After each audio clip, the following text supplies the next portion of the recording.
लेख्यं सचराचरं तत्पदं दर्शितं येन तस्मै श्रीगुरुवे नमः। अज्ञानतिमिरान्धस्य ज्ञानाञ्जनशलाकया चक्षुरुन्मीलितं येन तस्मै श्रीगुरुवे नमः। ॐ नमः प्रणवार्थाय शुद्धज्ञानैकमूर्तये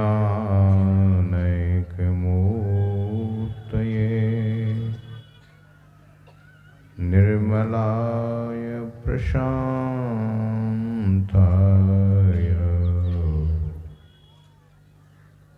श्रीदक्षिणामूर्तये नमः। ज्ञान उदधियरु ज्ञानघन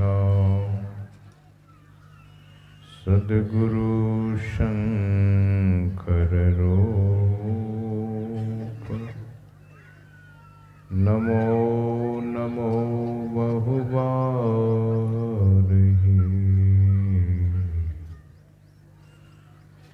सकल सुपूज्यन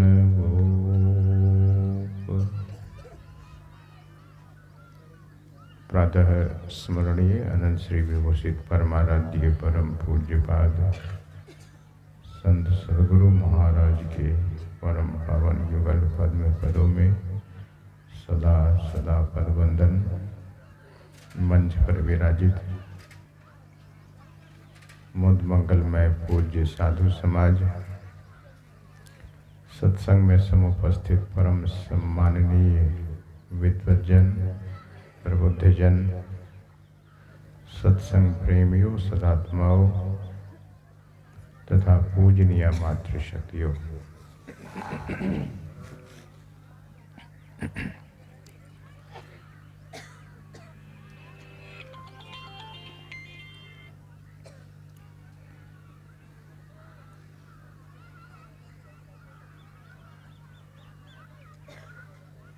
गुरु की महिमा के संबंध में हम आप बहुत देर से सुन रहे थे।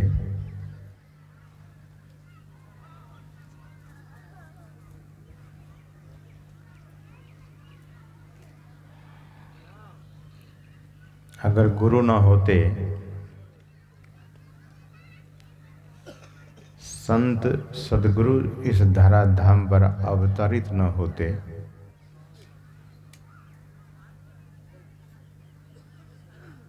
तो बाबा देवी साहब कहते हैं कि दुनिया में कोई किसी को नहीं पहचानते। दुनिया में मुनासिब तरह से कोई व्यवस्था न होती।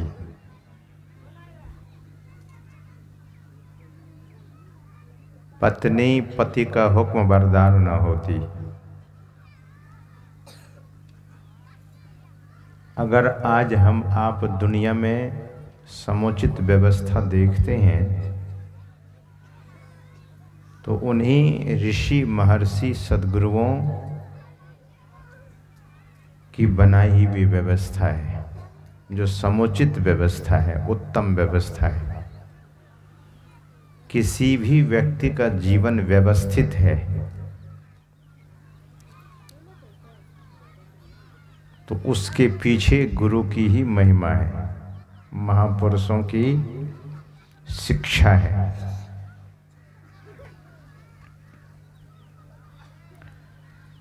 संत महापुरुष समय समय से इस जगत में अवतरित होते आए हैं।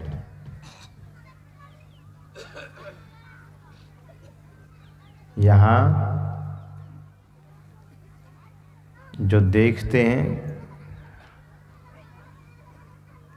महात्मा लोग बैठे हैं, श्रद्धेय स्वामी बोधानंद जी महाराज। पहले आप आनंद मार्ग में गए थे, लेकिन संत मत के ज्ञान से प्रभावित होकर दीक्षा ली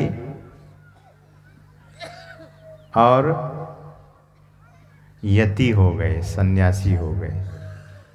संपूर्ण जीवन सद्गुरु महाराज के चरणों में समर्पित कर दिया।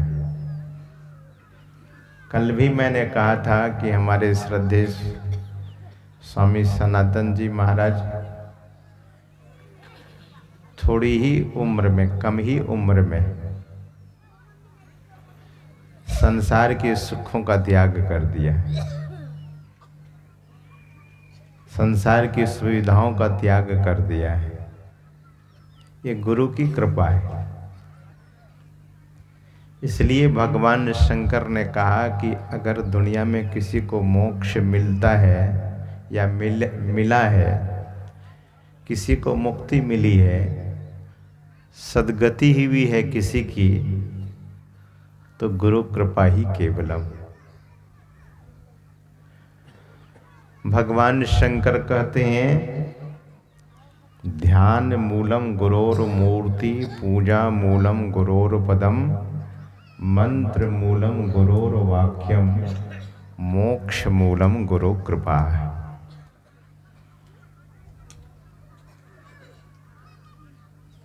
सद्गुरु की कृपा। और सद्गुरु महाराज की एक वाणी बहुत प्रसिद्ध है। संत मत के जो अच्छे गायक और गायिका हैं, इस वाणी का गायन किए। बिना गुरु की कृपा पाए नहीं जीवन उधार आए। इस मंच पर गायिका सृष्टि सुमन भी बैठी हैं। गुरु महाराज की बहुत सी वाणियों का गायन कर चुकी है।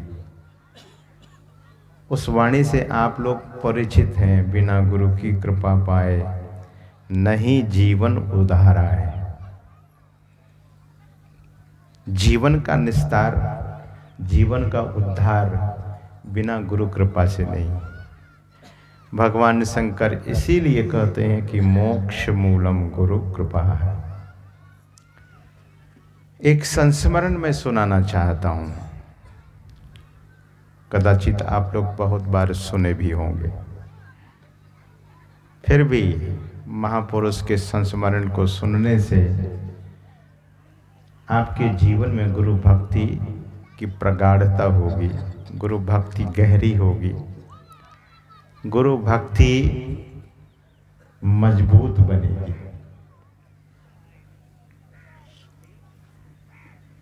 पांचवें गुरु की कथा है, प्रसंग है। सिख धर्म में 10 गुरु लगातार हुए, लगातार। पहले गुरु गुरु नानक देव जी महाराज, दूसरे गुरु अंगद देव जी महाराज, तीसरे गुरु रामदास जी महाराज, अमरदास जी महाराज। अंगद देव जी के बाद अमरदास जी महाराज, उसके बाद रामदास जी महाराज, और उनके बाद गुरु अर्जुन देव जी महाराज। पांचवें गुरु हुए। गुरु की भक्ति इन लोगों ने ऐसे की है, और इनसे जो जुड़े हुए शिष्य हुए बड़े अनोखे हुए, जिनकी चर्चा भक्तमाल में भी है, ग्रंथ साहिब में भी है। और हरियाणा में एक संत हुए गरीबदास जी महाराज, उनकी वाणी में भी, उनकी वाणी में भी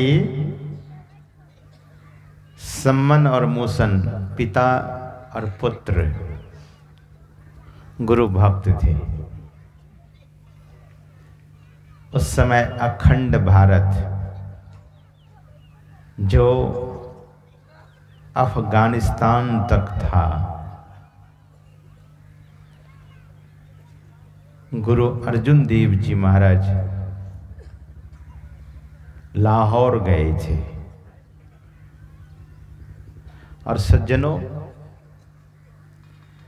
कभी कभी हम लोग जब क्षेत्र में घूमते हैं तो सदगुरु महाराज के संबंध में सुनते हैं, कहाँ दार्जिलिंग, कहाँ नेपाल, कहाँ रांची, कहाँ बंगाल, कहाँ पश्चिम बिहार। सुन करके बहुत हैरानी होती है। हम लोग अच्छी गाड़ी पर चलते हैं तो थक जाते हैं, गुरु महाराज बैल गाड़ी से चला करते थे। कैसे इतने गए? शंकराचार्य जी महाराज बद्री धाम गए भगवान श्री नारायण की मूर्ति की स्थापना करने के लिए।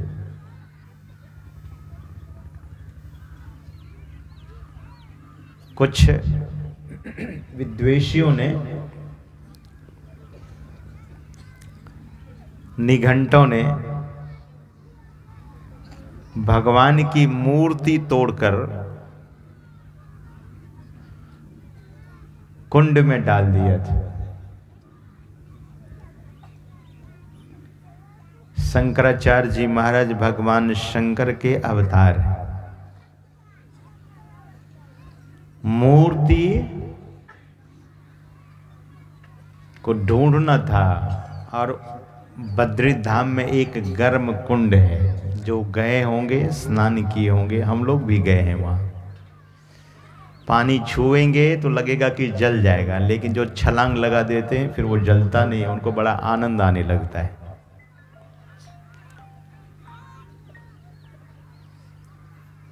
तो हरिद्वार से या दिल्ली से बद्री धाम तक कोई रोड नहीं था, सड़क नहीं थी, जंगल ही जंगल। जिस जंगल में भालू, चीते, बाघ, सिंह, हिंसक प्राणी रहा करता था, तो शंकराचार्य जी महाराज ऐसे दुर्दांत जगह को पार करते हुए बद्री धाम कैसे पधार गए? सिद्धि के बल पर। गुरु महाराज यों तो बैलगाड़ी से चला करते थे, कार तो अंतिम अवस्था में उनके पास आई थी, दी गई थी उनको। लेकिन इतना प्रचार, व्यापक प्रचार उनके द्वारा हुआ। महापुरुष में सिद्धियां हुआ करती हैं। सिद्धि के बल पर, अपने योग बल पर सर्वसाधारण को यह दिखाते हैं कि मैं भी बिल्कुल आपके ही तरह हूं, लेकिन योग बल से वे प्रचार किया करते हैं। शंकराचार्य जी महाराज जब उस गर्म कुंड में छलांग लगाते हैं तो मूर्ति मिली, लेकिन खंडित मूर्ति मिली। आकाशवाणी हुई, एक बार और छलांग लगाओ। फिर छलांग लगाए तो मूर्ति मिली, लेकिन खंडित मूर्ति मिलती थी। दूसरे बार जब आकाशवाणी हुई तो छलांग लगाने के बाद भगवान श्री नारायण की मूर्ति मिली और उसी मूर्ति की स्थापना शंकराचार्य जी महाराज के द्वारा वहां हुई। ये महापुरुष लोग अपने योग बल से इतना व्यापक प्रचार करते हैं। जीवन में भगवान भी तपस्या किए हैं, जीवन में भगवान भी ध्यान किए हैं। हम लोगों को भी ध्यान करना चाहिए। ये जितनी चीज़ें आप बाहर में देखते हैं, मोबाइल फ़ोन, कंप्यूटर और सुपर कंप्यूटर और जितनी भी चीज़ें हैं, एरोप्लेन, फ्लाइट, हवाई जहाज, जो भी देखते हैं, ये सब ऋषि ने पहले ही ग्रंथों में लिख दिया है। लोग अभी केवल खोजते हैं, उसकी खोज करते हैं। जर्मनी वाले इस देश से केवल यहाँ के साहित्य को लेकर चले गए।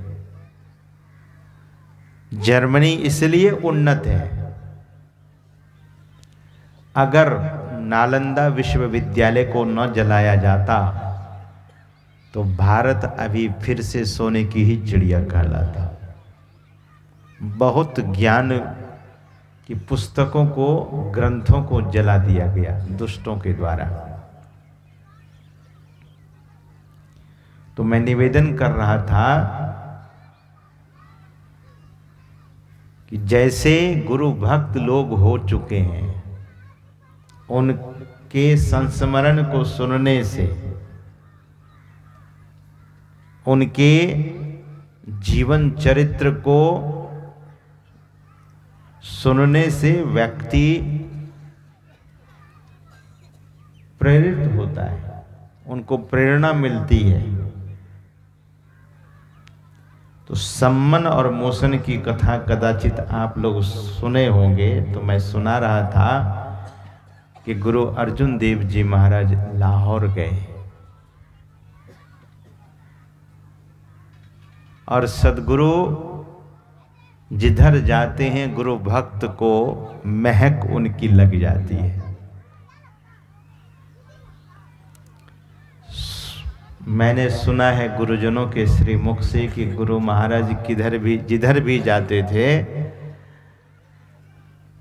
लोग पलकों बिछाए हुए इंतजार करते थे। सज्जनों, मोबाइल फोन का जमाना नहीं था। लैंडलाइन भी किसी किसी के घरों में हुआ करता था।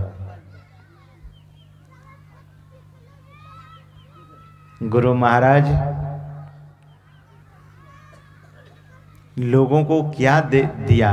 जो लोग कायल थे, अभी भी कायल हैं, लोग ललायित हैं। एक बार मैं नवगछिया में सत्संग कर रहा था और गुरु महाराज के संस्मरण को सुना रहा था। सज्जनों, जो आकाशवाणी की बात मैं अभी कह रहा था, अपने जीवन में भी आकाशवाणी हमने उसी दिन सुना। गुरु महाराज के किसी भक्त का संस्मरण मैं सुना रहा था, तो पांडाल के ऊपर श्री सद्गुरु महाराज की जय की ध्वनि 3 बार हुई। लोग हैरान होने लगे कि ये आवाज कहाँ से आ रही है। तो सज्जनों, आकाशवाणी भी हुआ करती है। तो गुरु अर्जुन देव जी महाराज जब पधारे लाहौर, तो भक्त लोगों की तांता इतनी लग गई दर्शन करने के लिए, इतनी बड़ी लाइन लग गई, इतनी बड़ी भीड़ हो गई। और शायद मुझे लगता है कि सब लोगों के मन में यही होता था कि सद्गुरु दरस देन हित आए, भाग जगे हमरे।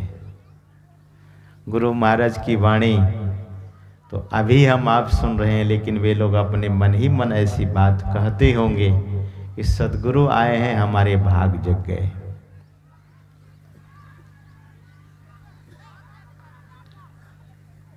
कबीर दर्शन साधु के साहब आवे याद, लेखा की वाही घड़ी अब बाकी के दिन बर्बाद।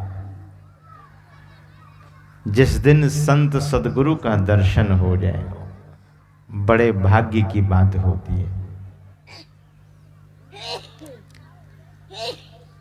गुरु अर्जुन देव जी महाराज का दर्शन सभी भक्त लोग कर रहे थे। बड़े बड़े सेठ साहूकार वहां पधारे थे। अर्जुन देव जी महाराज के दर्शन करने के बाद सबका हाथ जुड़ा हुआ था। सभी भक्तों का आग्रह होने लगा कि महाराज सद्गुरु भगवान पधारे हैं, किसके घर में पहला भोजन होगा। कोई सेठ कहता था कि आज मेरे घर में सद्गुरु भगवान का भोजन होगा। दूसरे भक्त कहते थे नहीं मेरे घर में होगा। तीसरे कहते थे ठीक है आज आप लोग करा लो, कल हमें दे दो। चौथे, पांचवें, छठे, सातवें, आठवें एवं प्रकार से अनेक भक्त लोग आग्रह करने लगे कि हमारे घर भोजन दो, हमारे घर भोजन। गुरु अर्जुन देव जी महाराज सबके भाव दशा को देख रहे थे। गुरु अर्जुन देव जी महाराज बोल पड़े कि भक्तों, अगर आप लोग ऐसा कहोगे तो हम किसके किसके घर जाएं, किसके घर पहले जाएं, किसके घर पीछे जाएं। आप लोग लिस्ट क्यों नहीं बना लेते हो? एक लिस्ट तैयार कर लो, आज इसके घर कल उसके घर। तो बड़े बड़े सेठ आगे आगे लिखो पहला मेरा नाम। गुरु दर्शन करने के लिए सम्मन और मूसन दोनों पिता पुत्र गए थे। सब लोग नाम उत्साह से लिखा रहे थे कि हमारे घर गुरु महाराज पधारेंगे।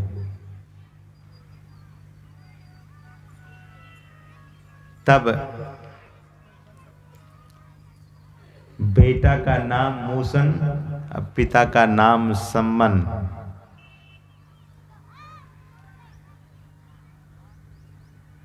बेटा अपने पिता से यानी मूसन सम्मन से कहने लगा कि पिताजी सब नाम लिखवा रहे हैं, गुरु महाराज को अपने अपने घर बुला रहे हैं, गुरु महाराज पधारेंगे सबके घर, हम लोग अपना नाम ना लिखावें।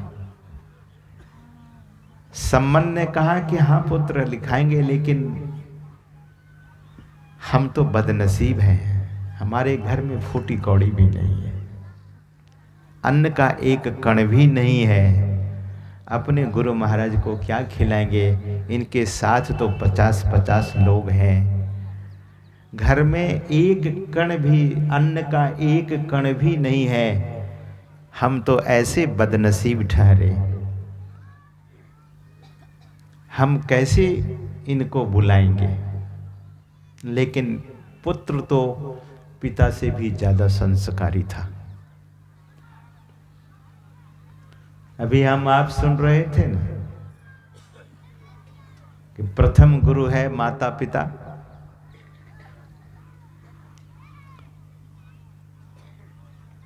मां की बहुत बड़ी जिम्मेवारी होती है, पिता की बहुत बड़ी जिम्मेवारी होती है। पिता को अफसोस होता है तब जब पुत्र उनकी बात को काटता है, पुत्र उनका मुंह लगता है, तब पिता कहता है कि इससे अच्छा होता कि पुत्र ना होता मेरे पास। ये बड़ा माने रखता है। इसलिए हर माँ पिता को चाहिए कि अपने पुत्र और पुत्री को कभी गलत शिक्षा न दे, अनैतिक शिक्षा न दे, कोई बुरी बात की सीख न दे। जीवन तो यहां भी जी सकते हैं अच्छी तरह से। किसी बात को अगर आप सजाकर बोलेंगे, मधुर स्वर में बोलेंगे, तो आपका व्यवहार, आपकी बोली की बड़ाई होगी।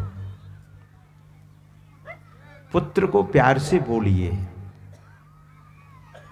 पुत्री को स्नेह से बोलिए। पिता संस्कार देते हैं, मां संस्कार देती है। इसलिए महापुरुष कहते हैं कि ये प्रथम गुरु है। सज्जनों, पुत्र बड़ा संस्कारी था।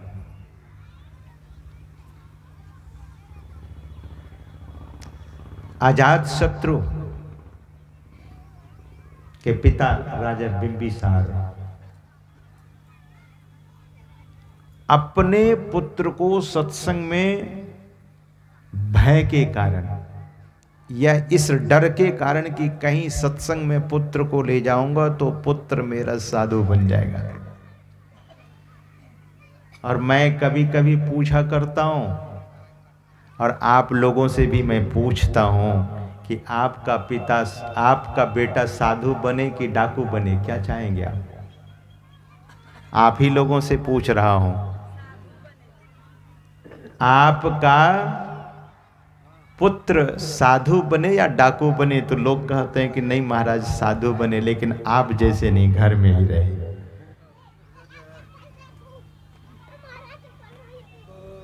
राजा बिंबिसार भगवान बुद्ध के पास अपने पुत्र को भय के कारण, और इस भय के कारण कि कहीं पुत्र मेरा साधु न बन जाए, एक दिन भगवान बुद्ध के समीप, उनके चरणों के समीप बैठे हुए थे राजा बिंबिसार।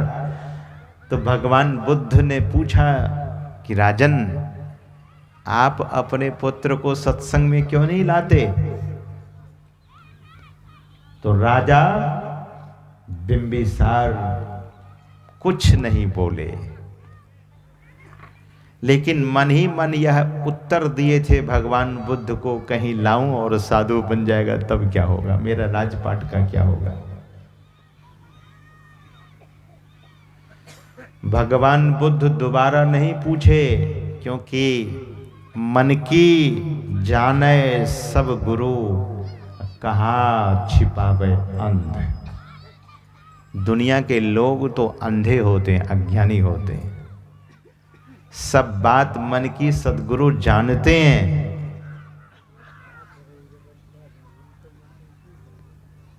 लेकिन कदाचित इस प्रसंग को आप कभी सुने होंगे सत्संग में, राजा बिंबिसार की क्या हालत अजातशत्रु ने कर दी। जीते जी कैद कर लिया, काल कोठरी में डाल दिया, भोजन बंद कर दिया, पानी बंद कर दिया। अजातशत्रु की मां उनके पिता राजा बिंबिसार से मिलने के लिए काल कोठरी जाती थी। एक सप्ताह में एक बार पैर में सत्तू और शहद को सान कर साट लेती थी और कपड़े से बांध लेती थी। काल कोठरी के अंदर जब जाती थी तो राजा बिंबिसार को वही खिलाती थी चुपचाप। राजा बिंबिसार की भूख इतनी बढ़ जाती थी कि पत्नी के पैर को चाटता था। लेकिन अजातशत्रु को पता लगा कि मेरी माँ मेरे पिता को खिलाती है, तो माँ को भी सख्त आदेश दिया कि अगर तुम ऐसा करोगी तो तुझे भी मैं काल कोठरी में डाल दूंगा। सत्संग में नहीं ले जाने के कारण संस्कार का अंत हुआ, कुसंस्कार का उदय हुआ। माँ और पिता के लिए काल बन गया पुत्र। इसलिए बचपन से ही बच्चों को अच्छा संस्कार दीजिए। मत सोचिए भाग्य का निर्माण माता पिता नहीं करते हैं, लेकिन जो मूल रूप से उनका भाग्य लिखा गया है वह तो ईश्वर ने, वो तो विधाता ने लिख दिया है। किसी के भाग्य में अगर साधु लिखा है बनना तो उसे रोक कौन सकता है। वही है वही जो राम रचि राखा, को करी तर्क बढ़ा वही शाखा। कभी कभी लोग कहते हैं महाराज सब तरह की बात आप लोग बोलते हैं, कहते हैं पुरुषार्थ ही विशेष चीज है। नहीं, पुरुषार्थ तो है ही, लेकिन कुछ बातें लिखी हुई है। यही तो संत कबीर साहब कहते हैं कि कर्म गति टारे ना ही टरी। अगर आज कोई साधु बना है तो महत् पुण्य किया है, इसीलिए साधु बना है। गुरु की सेवा की है, इसीलिए साधु बना है। कोई सज्जन है तो शुभ कर्म किया है, इसलिए सज्जनता कूट कूट कर भरी हुई है। तो संस्कार, सम्मन का बेटा बहुत संस्कारी था। वे भक्त बड़े संस्कारी थे। मूसन ने कहा कि पिताजी कोई बात नहीं, अभी नाम लिखाने की बारी चल रही है ना, हम भी अपना नाम लिखा देते हैं गुरु के उस दरबार में, हम नाम लिखाएंगे। मूसन ने कहा कि पुत्र तुम कहते हो तो ठीक, लेकिन उपाय कैसे करोगे? मूसन ने कहा पिताजी हम कमाएंगे ना, 15वें दिन हमारा समय मिला है, 15 दिनों के भीतर हम इतनी मेहनत कर लेंगे, इतनी मेहनत करेंगे, इतनी मजदूरी कर लेंगे कि बहुत सारा अन्न हमारे घर में हो जाएगा, हम हर तरह से व्यवस्था कर लेंगे।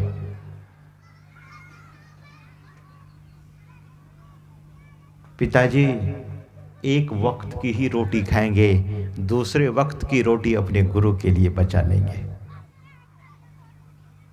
क्या भाव है, एक ही वक्त की रोटी खाएंगे। सज्जनों, एक वक्त की रोटी उसने खाई, आज ग्रंथों में उनका नाम बड़े बड़े महापुरुषों के द्वारा लिया जाता है। गुरु भक्ति का मिसाल उन्होंने दी है जगत को। पिता पुत्र नाम लिखा लेते हैं, नाम लिखाने के समय भी लोगों ने उपहास करना शुरू किया। अरे तू गरीब, तू बदनसीब, तेरे घर में अन्न है जो तू गुरु महाराज को आमंत्रित कर रहा है। सम्मन और मूसन की आंखों में आंसू आ गए कि दुनिया के लोग छोड़ते नहीं। हृदय से गुरुदेव के चरणों में प्रार्थना करता है दोनों पिता पुत्र, और विनती करता है मन ही मन, गुरुदेव भले मेरे पास कुछ नहीं है, लेकिन श्रद्धा तो मेरे पास है। श्रद्धा के कारण, मेरी श्रद्धा को आप तो देख सकते हैं। पिता पुत्र दोनों नाम लिखा कर चले गए और घर जाते ही दूसरे दिन बीमार हो गए, सख्त बीमार हो गए, सख्त बीमार, इतने बीमार हुए उठने की ताकत न रह गई। गुरु की परीक्षा भी बहुत कड़ी होती है, गुरु परीक्षा लेते हैं।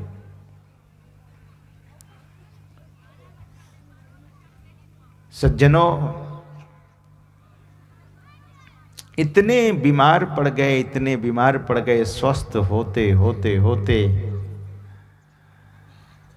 समय नजदीक आ गया।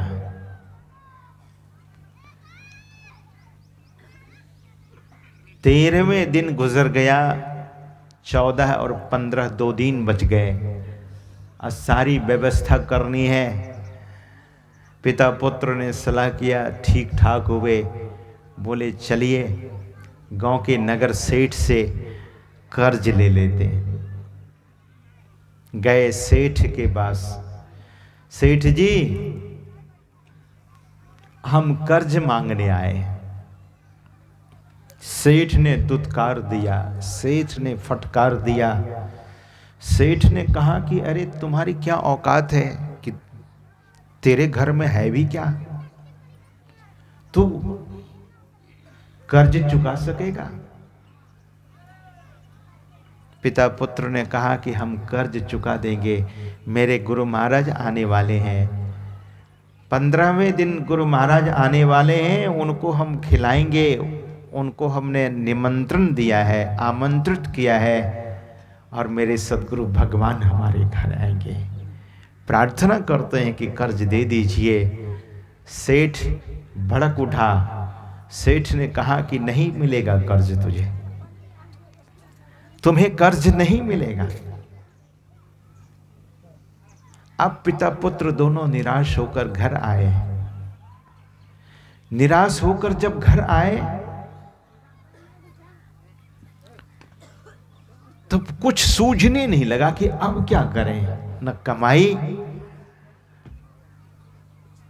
कोई व्यवस्था नहीं।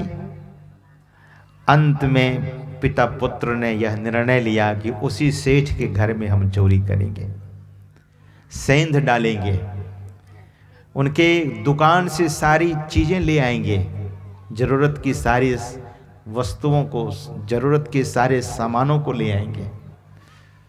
पुत्र ने कहा कि पिताजी ये तो चोरी हो गया। बोले नहीं,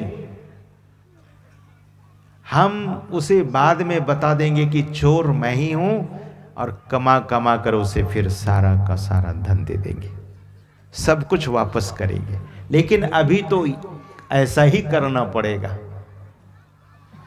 पिता पुत्र दोनों रात्रि काल में, रात्रि के समय में वहां जाता है, सेंध लगाता है, सेंध खोदता है। पुत्र भीतर चला जाता है, पिता बाहर खड़ा होता है। सारी वस्तुओं को निकाल कर, जरूरत भर, ऐसा नहीं कि अब मिल रहा है तो बहुत ले रहे हैं, जरूरत भर सारा सामान लेकर बाहर देता गया। पुत्र निकल आए, सम्मन और मूसन सारे सामानों को लेकर घर पहुंचे। दीपक जलाकर देखा कि देखो सारा सामान आ गया। बोले सब कुछ आ गया, नमक हल्दी छूट गया। नमक हल्दी लेने के लिए पुनः जब घर में गए, किसी बर्तन से टकरा गए, मूसन टकराता है, सेठ की नींद टूट जाती है। चोर चोर कहकर मूसन का पैर पकड़ लेता है। मूसन भाग रहा था, इधर पिता मूसन का हाथ पकड़ लिया, उधर सेठ मूसन का पैर पकड़कर खींचातानी शुरू हुई है। मूसन ने कहा कि पिताजी हम तो अपने साथ तलवार रखते हैं, मेरे सिर को आप काट लीजिए, नहीं तो कल गुरु की बहुत बदनामी होगी। पिता अपने कलेजे पर पत्थर रखकर अपने पुत्र का सिर काट लिया। सेठ पूरा धड़ को खींचा तो देखा सिर ही नहीं है। इधर मूसन सिर लेकर घर जाता है। सम्मन उनके पिता अपने पुत्र का सिर लेकर घर चले गए।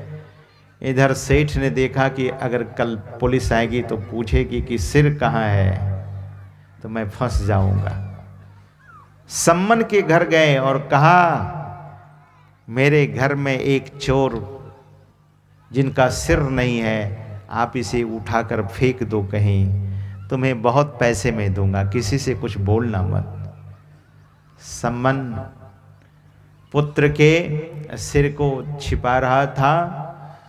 छिपाकर वापस जब उनसे बात हुई सेठ से सब तरह की, गए उनके घर, पुत्र के धड़ को लेकर घर आया है और धड़ और सिर को जोड़कर ऊपर से चादर ओढ़ा दिए। सवेरा होता है, गुरु का जो लांगड़ी होती है, जिसको रसोईया कहते हैं, वे आ गए और कहा कि सम्मन सारा सामान दो, हम गुरु महाराज के लिए, गुरु भगवान के लिए रसोई तैयार करेंगे। सारा सामान दिया जाता है। गुरु अर्जुन देव जी महाराज के रसोइये बहुत भोजन स्वादिष्ट बनाकर तैयार कर दिए हैं। अभी गुरु भगवान नहीं आए हैं अपने लाव लश्कर के साथ। थोड़ी देर में गुरु अर्जुन देव जी महाराज पधार जाते हैं और बहुत सारी संगत उनके साथ है, बहुत सारे भक्त उनके साथ, उनके अनुचर उनके साथ हैं। सबकी पंगत लगा दी गई है और अर्जुन देव जी महाराज ने कहा कि सम्मन आज हमें भूख बहुत तेज लगी है, जल्दी से व्यवस्था करो। और कहाँ है मेरा जो बहुत प्यारा सा शिष्य है, छोटा सा मूसन, वो कहाँ है? उसे नहीं देख रहा हूँ। आते ही अपने उस प्यारे शिष्य को ढूंढने लगे, उनकी खोज करने लगे। पुत्र मर गया है, पिता अपने को कितना मजबूत बनाया हुआ है। जब पूछा कि मेरा प्यारा शिष्य कहाँ है, तो सम्मन के आंखों से आंसू जाना चाहिए, लेकिन नहीं। सम्मन ने क्या कहा? हे गुरु भगवान, आपका पुत्र, आपका जो शिष्य है, आपका जो प्यारा सा शिष्य है, वह सख्त बीमार हो गया है। पंगत लग चुकी है, पंगत में सारे के सारे लोग बैठ चुके हैं। गुरु अर्जुन देव जी महाराज अपने आसन पर बैठे नहीं हैं, खड़े हैं। कभी ऐसा भी होता है कि गुरु शिष्य की प्रतीक्षा करे, लेकिन ऐसा हुआ होता है, शिष्य में वैसा प्रबल भक्ति हो, वैसी सेवा हो। गुरु अर्जुन देव जी महाराज ने कहा कि सम्मन, जब तक मेरा प्रिय शिष्य मेरे सामने नहीं आएगा, आज मैं उन्हीं के हाथों से भोजन करूंगा। वो परोसा करेगा तब मैं भोजन करूंगा। बुलाओ उसे। सम्मन की आंखें भींगने लगी। भींगे हुए आंखों से रुद्ध स्वर से कंठ अवरुद्ध होने लगा। सम्मन ने कहा कि गुरुदेव, हे गुरु भगवान, मैं तो नहीं बुला सकता, आज मुझे यह धृष्टता करनी पड़ रही है, मैं आपकी आज्ञा को उल्लंघन करता जा रहा हूं। गुरुदेव, आप ही बुला लीजिए, मेरे बुलाने से आपका शिष्य आने वाला नहीं है।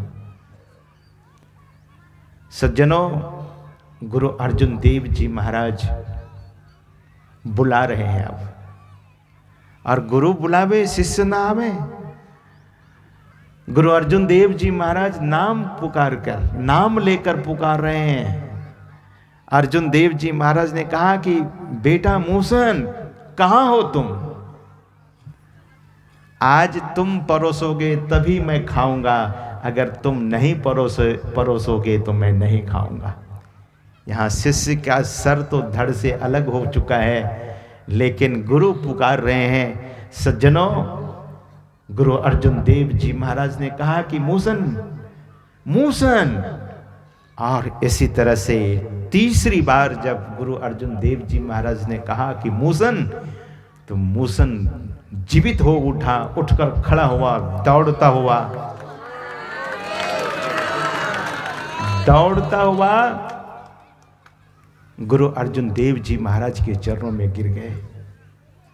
गुरु अर्जुन देव जी महाराज उसे उठा लेते हैं, अपने बाहों में भर लेते हैं, गले से लगते हैं, अपने गले से लगा लेते हैं। और धन्य है सद्गुरु, और धन्य वे शिष्य भी है जिसने गुरु सेवा के लिए अपने सिर की बलिदानी दे दी।